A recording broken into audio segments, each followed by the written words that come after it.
Houston. Houston, we have a problem. DJ Apollo has landed. I repeat, DJ Apollo has landed at Hipmix 88.9 WEIU.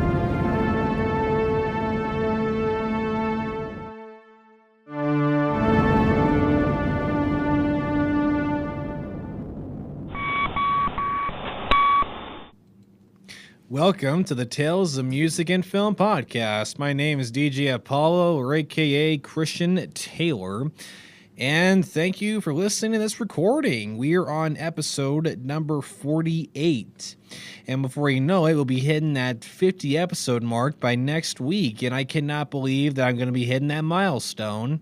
And the good thing is I still got 2 more months to go, so I could be hitting 60, but we'll have to wait and see. But my own personal goal was to get to 50, and we are almost to that achievement, so I'm very excited.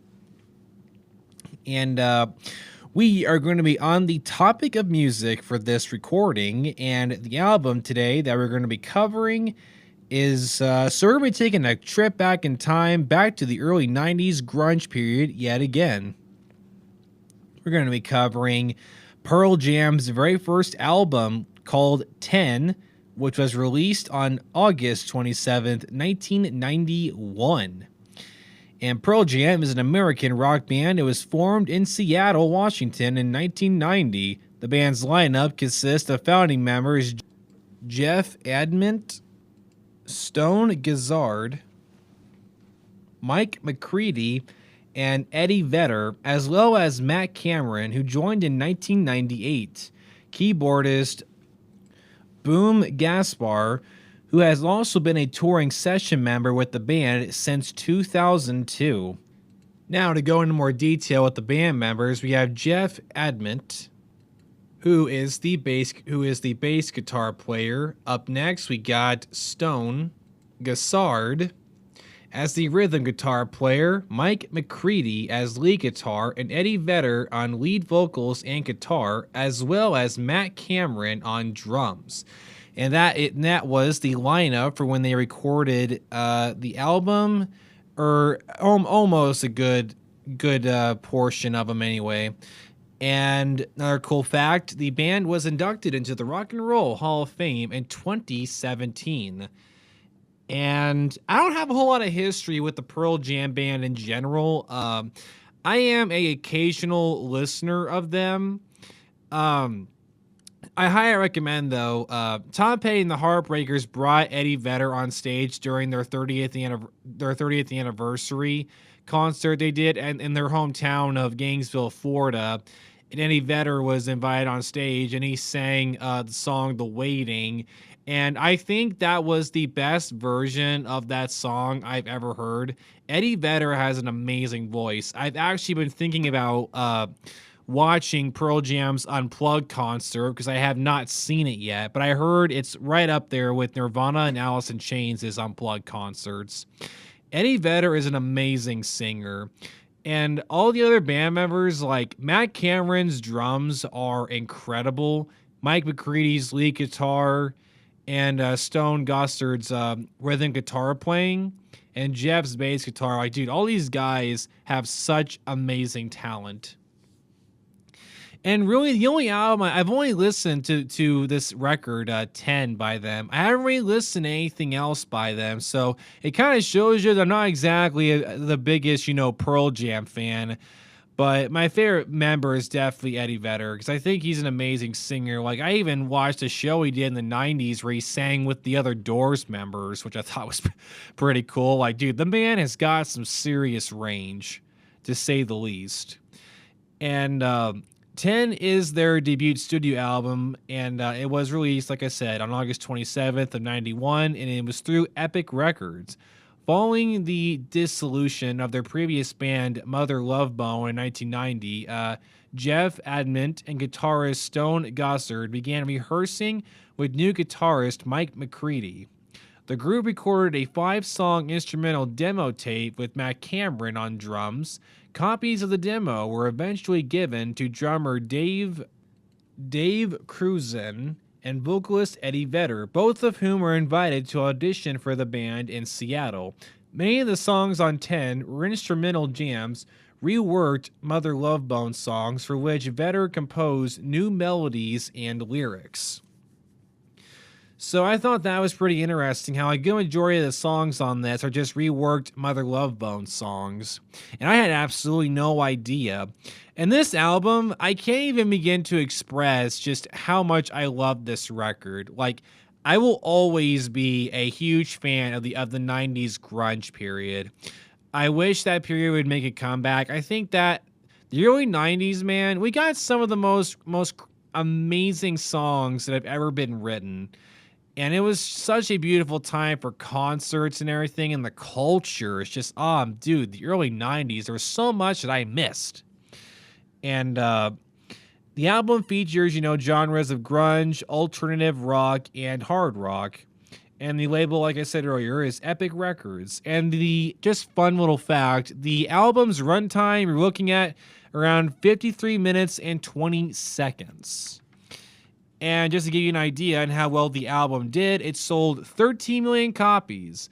By February 2013, the album has now sold 13 million copies in the US, becoming the 22nd record to do so in the Nelson SoundScan era, and has been certified 13x platinum by the Recording Industry Association of America. So that right there is kind of gives you, like 13 million copies. And then, that's, 13x platinum, man. Like, that really says something. I mean, like, I feel like if you go past the 10 million route, I think it's safe to say that you were very successful. Now, 10 right off the bat for me has a very unique sound. And the songs that are written on here, I find very breathtaking. And there is just something about this. I love the songs that were written off of this album. And the songs that I have picked out here, I have about 5 songs here that really caught my attention. And the songs that I picked out here go like this: Once, Even Flow, Alive, Black, and Jeremy. Those are the 5 songs off of here that really caught my attention with, like, the sound, the way it was mixed, the stories it's telling with the lyrics. Like, I'm very excited to dive into those. But I thought I'd go into a little more backstory here from earlier, because I know I said I wasn't exactly a giant Pearl Jam fan, but I mean, I grew up listening to Pearl Jam because both my parents love Pearl Jam. Like, they are both huge fans. And I heard many Pearl Jam songs growing up in the house. So I think it was inevitable that I was going to get into this band sooner or later.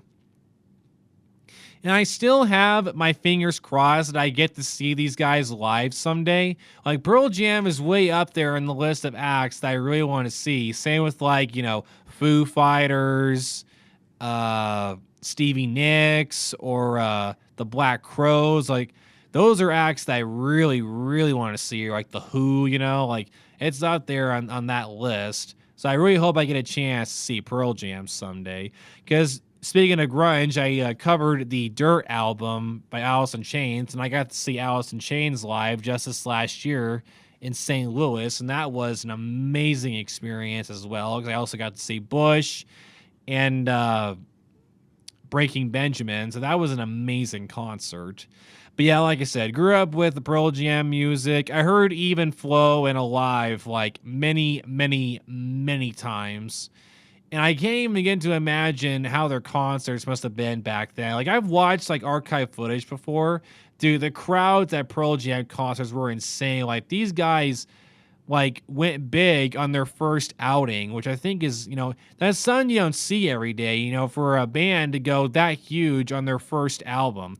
Like, dude, 1991, when this album came out, was a very successful year. Like, really, lately I've been starting to realize, like, man, so many big albums came out that year. Like, you had this, you had Metallica's Black Album, you had Nirvana's Nevermind, and we also had others like REM's Out of Time. We had Guns N' Roses' Use Your Illusion one. We had Tom Petty and the Heartbreakers' album Into the Great Wide Open, which is a huge, amazing album. And lastly, you have like Ozzy Osbourne's No More Tears album, which I actually own. It has his cover of Hellraiser, but I actually prefer Motorhead's version of Hellraiser, but that's just me. And quick little side note, just this last year, I don't know who created it, but an amazing music video. It was this whole animated special was made to celebrate that song's 30th anniversary, and they blended Ozzy and Lemmy's versions together. So it makes it sound like they're singing the song at the same time. I recommend you look it up. That entire music video, the animation is breathtaking, gives off serious like 80s feels. And the whole thing is full of just Easter eggs to other songs written by Lemmy and Ozzy. It's an amazing video. I recommend that you go check that out. So like I was saying earlier, 1991 was a huge year for so many amazing acts and artists. And like I said, this album was a major success. And I'm pretty sure when they do shows today at Pearl Jam, they probably play a lot of songs like off of this album. So with that out of the way, I think now would be as good a time as any to get into the lyrics of this album. So coming up, our first song that I'm going to dive into with the lyrics, we have the song Once, which is like, I love this song. I actually own the 10 album as well as a greatest hits collector's set. And Once, it might be my favorite Pearl Jam song. I'll tell you what, man, this album opens up very strongly.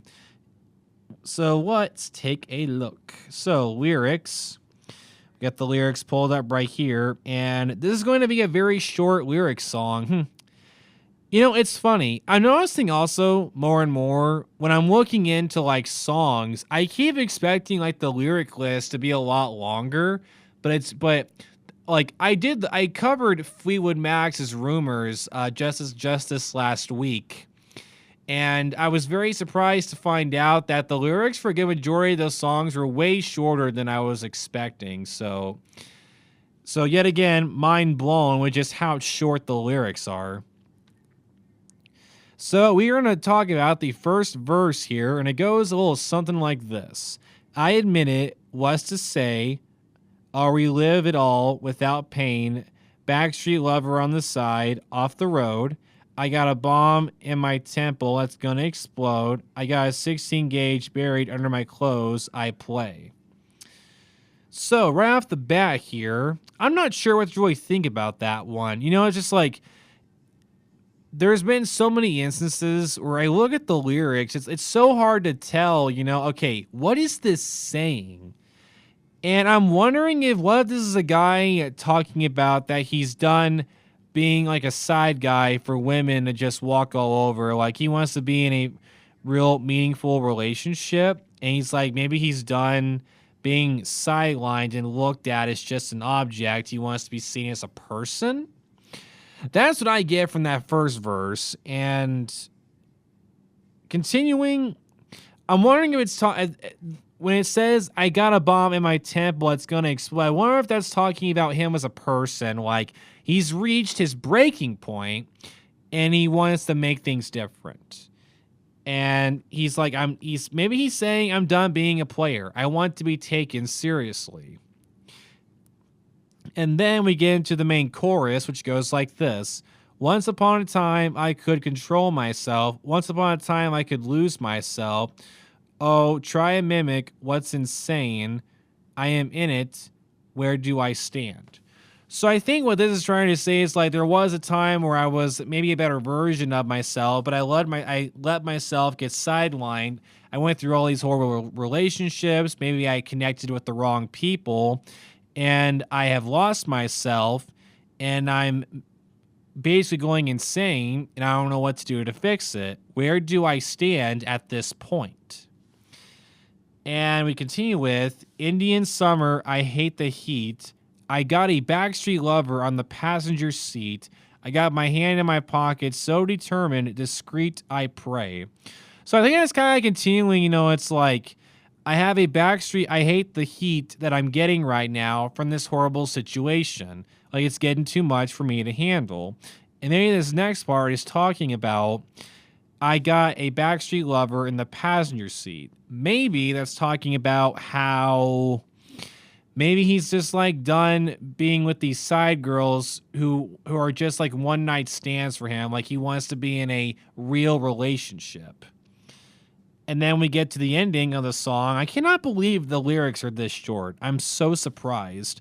But it goes like this. Once upon a time, I could control myself. Once upon a time, I could lose myself. Once upon a time, I could control myself. Then it continues, I could lose myself, love myself. And once upon a time, I could love you once. So I feel like it's kind of going back into what I was saying earlier. I could only love all these different women once because it was just one night stands over and over and over again. And now maybe I'm back in my empty house completely alone. And where is that leading me? So that's the main premise I seem to get from this is maybe this song is about a guy who's tired of being a side thing. Like he wants to be taken seriously. He wants to improve his life, maybe even improve his love life. So that wraps it up on that first song. Now we're going to get into a huge fave of mine. And I think this is probably one of Pearl Jam's most famous songs, which is Even Flow. And there's an incredible music video that you can find on YouTube. And the lyrics for this one's a lot longer than Once. So let's get into Even Flow. So it opens up with Friesen rests his head on a pillow made of concrete again. Oh, feeling, maybe he'll see a little betters any days. Now, I am really I'm really scratching my head here on this one, but dang, I'm not sure what to think on that. Maybe that's kind of talking about how, like, maybe this guy, I'm not sure who this is about. Is this about a guy? Friesen rests his head on a pillow made from concrete, feeling like he'll see better days. So maybe this guy is at a very low point in his life, and maybe he's holding out hope that the days will get better. And then we get to the next verse here. It goes, oh, handout, faces that he sees time again, ain't that familiar? Oh, dark grin, he can't help. When he's happy, he looks insane. So I think it's kind of reinforcing maybe what I was talking about earlier. Faces that he sees time again ain't that familiar. Maybe it's talking about how like he's in a lot of bad friendships with very narcissistic people, and they're just the same people over and over again. Like he wants to meet new people and actually have healthy friendships. Maybe that's what that's talking about. And the dark grin, that lyric for me makes you wonder if he's like wearing a mask, right? Like he's putting on this fake face that he's happy, but behind this mask, he is a broken man. And he can't help when he's happy, he looks insane. Like maybe it's like he's scared to be happy because he's so used to being miserable all the time. Maybe that's what that's talking about. Then we get into Even Flow. Thoughts arrive like butterflies. Oh, he don't know, so he chases them away. Oh, someday, yeah, he'll begin his life again. Life again, life again. So I think what this one's talking about, it's like maybe this guy has been so used to being used and taken advantage of. Maybe it's like when nice people actually do show up, he doesn't know how to react to it, so he just pushes them all away and doesn't know how to react. He's so used to having his heart broken. Like, that's a real reality for so many people. Like, they're so used to being treated like crap. So when someone actually meaningful shows up, they push them away because they think there's an angle to all this. And that's a really sad reality, And a lot of people go through that, Like, I mean, if anybody understands that, I do. Like, back in high school, I know I've kind of mentioned this a few times, but it's just like, friendships didn't really work out for me. People took advantage of my kindness, and I was just a tool to so many people. Once they got their use out of me, they threw me away like I was a piece of garbage. And that's happened to me millions and millions of times. So I fully understand what that feels like. It sucks. And thoughts arrive like butterflies. So it's like his thoughts are not good. They're very toxic and painful and ain't helping none. And he chases away people that actually care about him. But maybe someday he'll change his way and his life will get better. Nealon, looking through the paper, though he doesn't know to read on praying, now to something that has never showed him anything. So I wonder what this is talking about. So maybe he is a religious man, and that the religion isn't helping his situation. He's just like kneeling down, praying to God over and over again for God to fix his problems, instead of him getting up on his feet and taking responsibility and fixing them himself. He'd rather pray for someone else to do it for him. I feel like that's what that lyric's talking about. And as we continue, the next verse here, "O Phelan understands the weather of the winters on its way. O ceilings, few and far between, all the legal halls of shame." So I feel like, this guy's feeling like he's cold, completely alone. Maybe he like lays in bed and just stares at the ceiling all day because he's just looking at all these halls of shame that have taken this huge toll on him. How he feels ashamed for his life being the way it is, and he wants to make it better, but he doesn't know where to start. And then we get back into the main chorus, which I've already talked about earlier. And it goes on like this: him away, oh yeah. And he messes things up. So it just continues with, he keeps continuing to mess things up in a really bad place. Now, where does he go from here to improve his life? And now we get into the last verse, which is the main chorus yet again. Even flow, thoughts arrive like butterflies. Oh, he don't know, so he chases them away. Someday yet he'll begin his life again. Whispering hands gently lead him away. So I'm wondering if, like, that last verse, maybe there's a glimpse of hope where he actually finds someone that he can connect with, and then maybe this person can help him improve his life, but we don't know. That's just pure speculation. And if I'm getting this right, that was a really dark song. And I just want to clarify that when I do, this section, this is something that Preston introduced me to. I really like doing this where I get an opportunity to really dive into lyrics on songs. And I try to read them and try to get an idea on what maybe the lyrics are talking about, And it's just me with pure speculation. Like, I wish there was some way for you to listening to this, if you could leave comments about what you think the song's talking about. But that is the end of me talking about Even Flow. Now we're going to get into song number 3, which is called Alive. Now this is another one that I'm a huge fan of. I think this is actually one of the first Pearl Jam songs that I heard that introduced me to the band.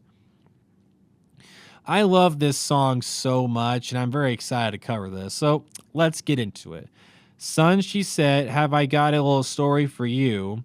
What you thought was your daddy was nothing but while you were sitting home alone.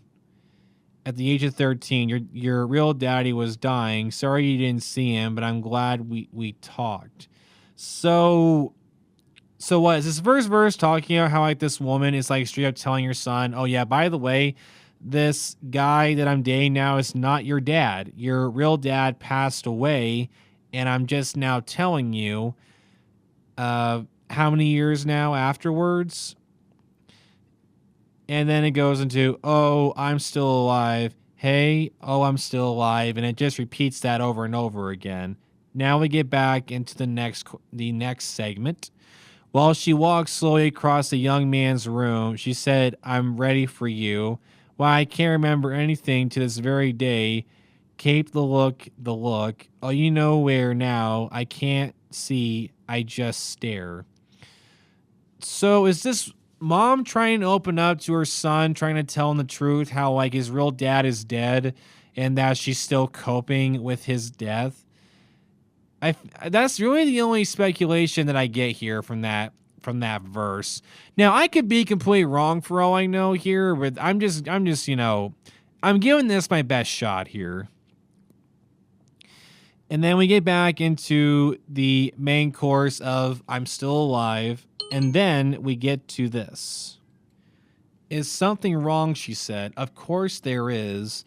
You're still alive," she said. "Oh, do I deserve to be? Is that the question? And if so, who answers? Who answers?" So I'm wondering if this mom is kind of going into how she has survivor's guilt. Like she feels like she doesn't deserve to be alive still after her husband dies. Now she has to look after her son. So I'm wondering if it's like it's going both ways here. It's like, one, I feel like she's telling her son that she's happy, so happy that he's still alive with her, but at the same time it's like she's suffering from survival's guilt because she's so sad that her husband's gone. So maybe it's like her opening up to her son about the trauma she's going through. And if that's the case, that's really a good thing.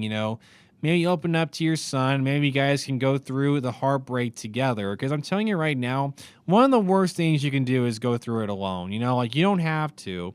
It helps so much to talk to others about whatever it is that you're going through. Because there's many times that I just locked myself in my bedroom whenever I was going through hard times growing up, and that wasn't a good thing. If I could go back in time, I would have opened up to my parents about a lot of things, but I decided to keep them to keep those thoughts in my head for so many years, and that took a huge toll on me. And it helps me out so much whenever I get a chance to vent out that stuff and really talk about them, why it bugs me so much. So this song, I feel like, kind of more somewhat of a positive message. Like it's sad, but I mean it has a very beautiful meaning behind it.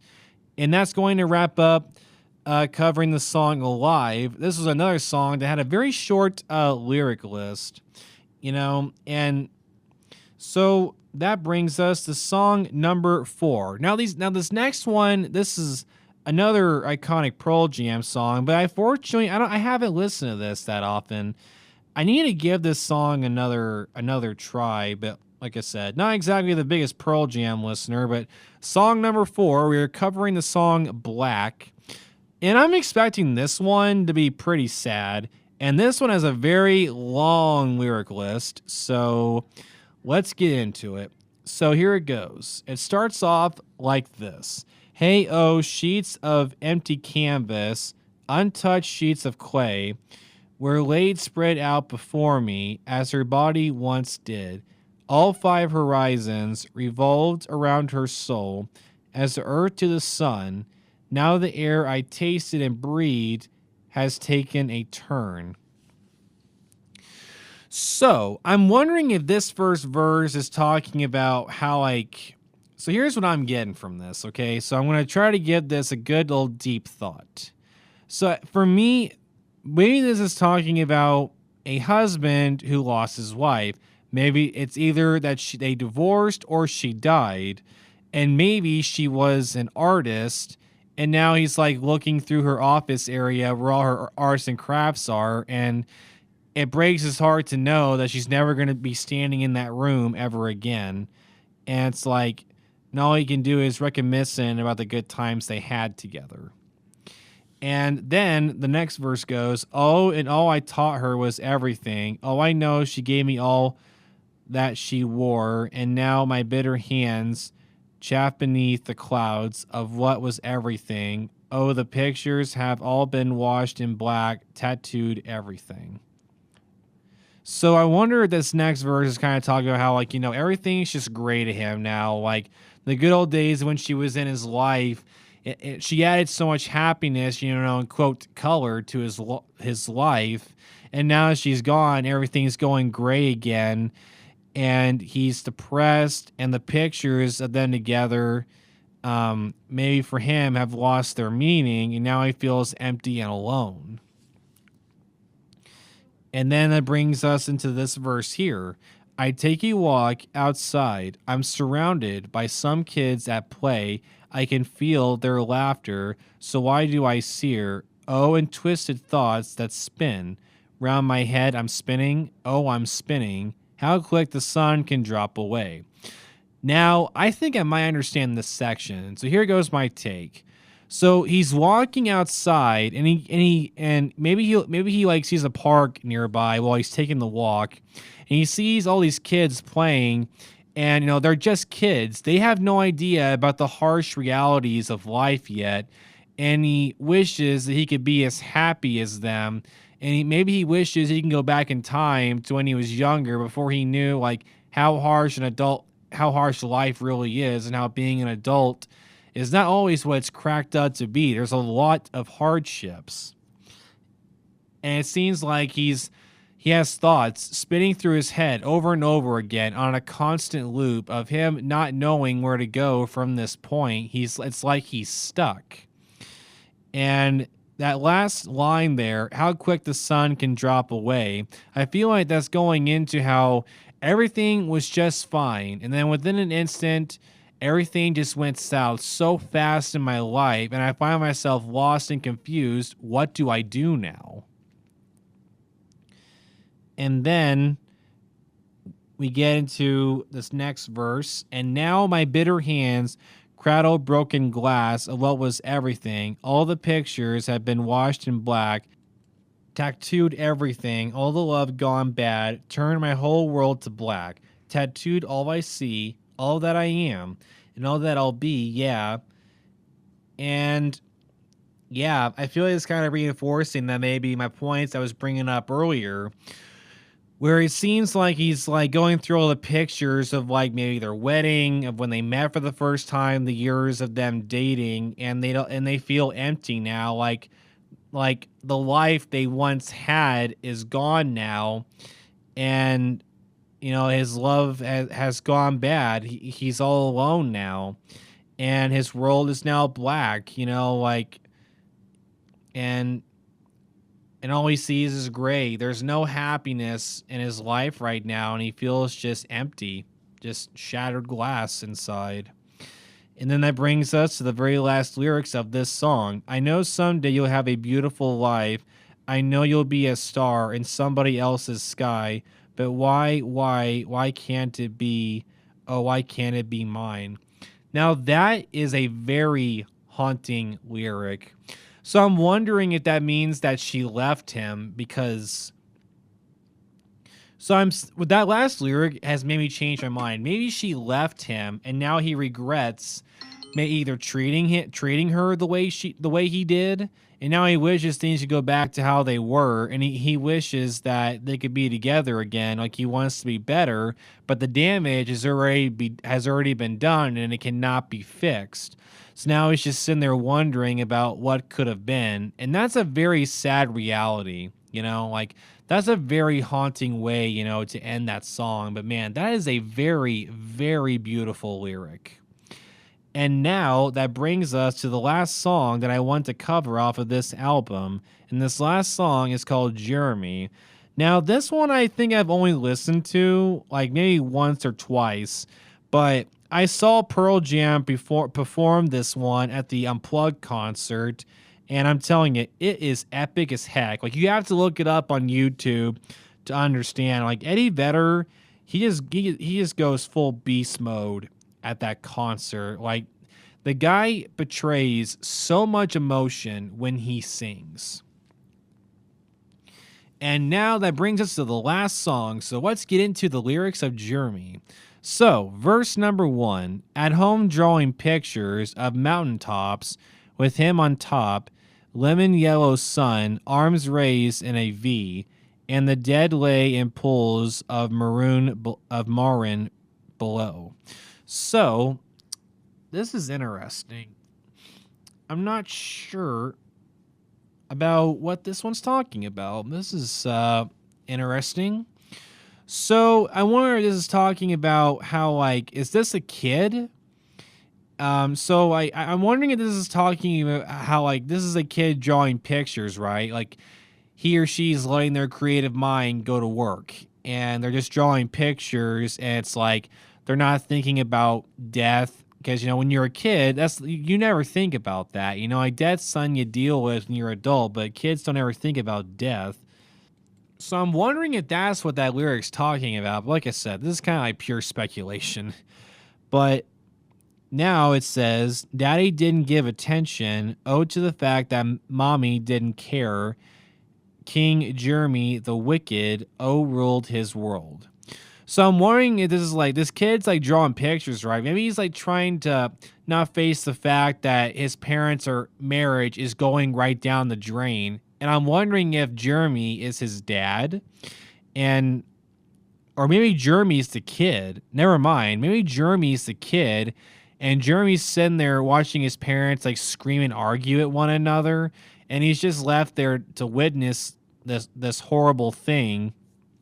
And neither one of them don't seem to care about the damage they're doing to him, having to witness his parents scream and argue at each other, and they're destroying his world. Then it continues with, Jeremy spoke in class today.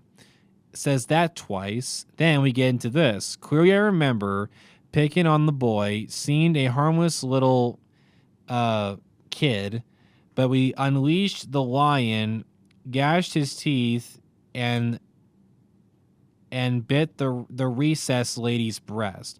So I'm wondering if, like, okay, I'm going to do a little deep analysis on this one. But I feel like what this verse is talking about, how, like, Jeremy seems to have a lot of anger built up inside of him due to all the things he's had to witness between his parents. And it's like neither one of them are giving him any attention. So like the anger is just continuing the build, right?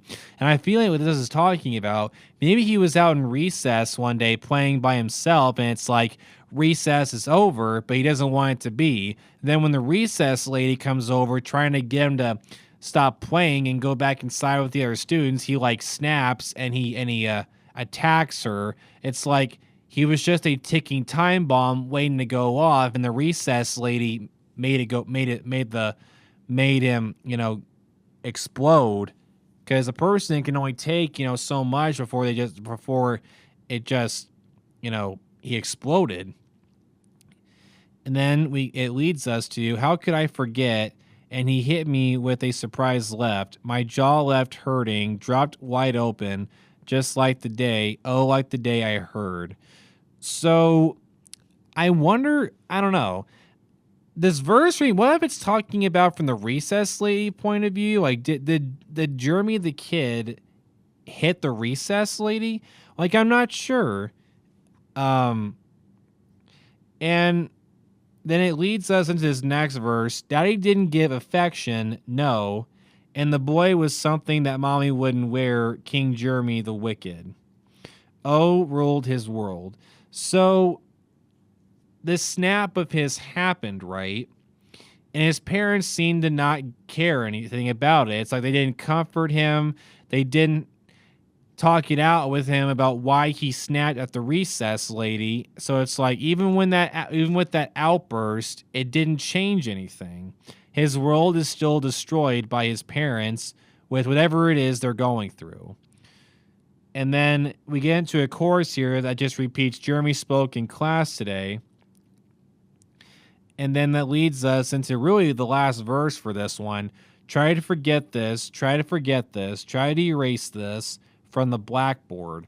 So I think with that last verse, the blackboard, maybe that's a symbolism for Jeremy's mind. And he's trying to forget about whatever it is his parents are going through. Maybe they're getting divorced or going through a rough spot in their marriage, and it's taking a toll on him. And he's trying so hard not to think about it. So he's trying to erase it from his memory, but it continues to get worse every single day. And then it just ends with Jeremy spoke in class today. So I feel like that whole song is just a kid going through a really hard point in his childhood because his parents are going through a rough patch in their marriage. And let me tell you, Black and Jeremy, I didn't expect them to be this dark going into them. And my whole perspective on all five of these songs have really changed because this is the very first time that I've really done a real deep look at the lyrics, for these songs. But I'm really happy that I got the opportunity to finally get a chance to look into those songs. But that's going to wrap it up for me covering the famous album 10. This album is over 30 years old and it's still extremely popular. I actually got this album for my mom for Mother's Day. I think it was like last year on vinyl, and we occasionally listen to it in the house, and it's a staple in our household. I love 10. I think it's an amazing album, and I think it will always be my favorite Pearl Jam album. I know that I should probably try to give their other albums a listen to. My dad's trying to convince me to give some of their other albums a try that came out after 10, because he's telling me that they have so many other amazing records. So I'll definitely have to give some of their other work a try. But I hope you enjoyed this recording. I hope you enjoyed my review of the album 10. And until next time, I am DJ Apollo, and you are listening to the Tales of Music and Film.